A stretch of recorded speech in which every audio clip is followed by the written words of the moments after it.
कहाँ तो चिरागा तय था हर घर के लिए, यहाँ चिरागा मयस्सर नहीं पूरे शहर के लिए। नमस्ते, आदित्य नाम है मेरा और आप दा बवाल देख रहे हैं।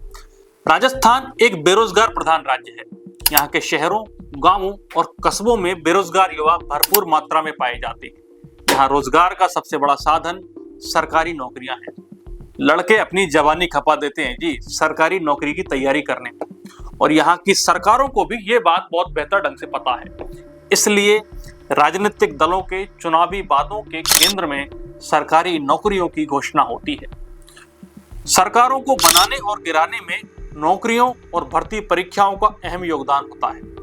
पिछली बार की लोकप्रिय गहलोत सरकार के फातिये भी भर्ती पेपर लीक के शिकार हुए नौजवानों ने ही पढ़े थे। इन नौजवानों में एक बड़ा तबका अध्यापक भर्ती परीक्षा की तैयारी करने वालों का होता है। इस बात को हम कुछ आंकड़ों से समझते हैं। राजस्थान में 2 वर्षीय बीएड कोर्स की लगभग 1,07,000 सीटें और बीएसटीसी की लगभग 26,000 सीटें। माने कि हर साल 1,33,000 सक्षम बेरोजगार तैयार होते हैं। इस संख्या को फिल्टर करने के लिए सरकार ने पात्रता परीक्षा तय कर रखी है, जिसे रीट कहते हैं, अध्यापक पात्रता परीक्षा।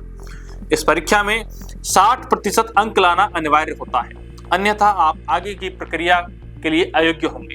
ये पात्रता परीक्षा अब तक 9 साल में 5 बार आयोजित की गई है। साल 2025 में आयोजित अध्यापक पात्रता परीक्षा में कुल 6 लाख के आसपास विद्यार्थियों ने क्वालिफाई किया था, जिसमें 4 लाख के आसपास सेकंड लेवल वाले माने कि बीएड वाले और 2 लाख के आसपास फर्स्ट लेवल वाले थे। साल 2022 में रीट पात्रता परीक्षा पास करने वालों की संख्या 8 लाख के आसपास थी। अब मैं आपको एक बार साल 2011 से लेकर अब तक तृतीय श्रेणी भर्ती परीक्षाओं का आंकड़ा बताता हूं। साल 2011 में अशोक गहलोत की सरकार थी, तब 20,000 पदों पर भर्ती आई थी। 2012 में 39,000 पदों पर वही अशोक गहलोत की सरकार थी।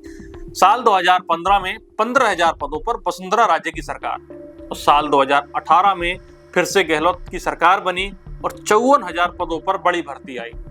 उन्हीं के कार्यकाल में साल 2022 में 48,000 पदों पर एक और बड़ी भर्ती आई, लेकिन पेपर लीक की तोहमतों के साथ साल 2023 में उनकी सरकार विदा हो गई। अपने चुनावी वादों में बीजेपी ने युवाओं को खूब सब्जबाग दिखाई। बीजेपी की सरकार बनी और तुलनात्मक रूप से युवा भजनलाल जी सूबे के मुख्यमंत्री बने। युवाओं ने उनसे बड़ी उम्मीद लगाई और उम्मीद के मुताबिक पेपर लीक के मामलों में विराम भी लगा। फिर 2 साल बाद भजनलाल जी ने अपने कार्यकाल की सबसे बड़ी भर्ती निकाली। पूरे राजस्थान में रुक्का पड़ गया भाई। मेरी ये बात आपको अभिधा में समझ नहीं आएगी। इसको समझने के लिए आपको व्यंजना और लक्षणा का ज्ञान होना जरूरी है। अगर 2022 और 2024 के पात्र अभ्यर्थियों का औसत भी निकालें तो 10 से 12 लाख अभ्यर्थियों के लिए 7,759 वैकेंसी, जिसमें मात्र 2100 सेकंड लेवल की, मतलब ऊंट के मुंह में जीरे वाली कहावत भी यहाँ शर्मा जाएगी। यहाँ बेरोजगार विद्यार्थी एक और पिछली सरकार की तरह एक बड़ी भर्ती की उम्मीद लगा के बैठे थे कि 35 से 40,000 के आसपास पद होंगे। उनके तो दिल के अरमां आंसुओं में बह गए। मतलब राजा बहादुर खुश हुए तो 8 के बीच 98 बताई।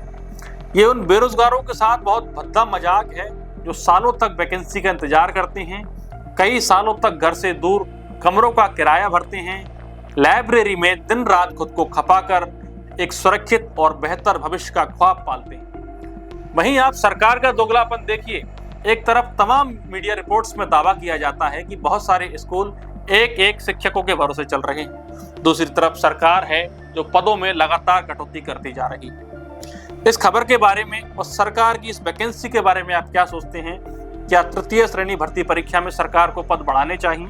इसे अपनी राय हमें कमेंट बॉक्स में लिख करके बताइए। अभी के लिए इतना ही। मैं आदित्य कौशिक, आप देख रहे हैं दा बवाल। शुक्रिया।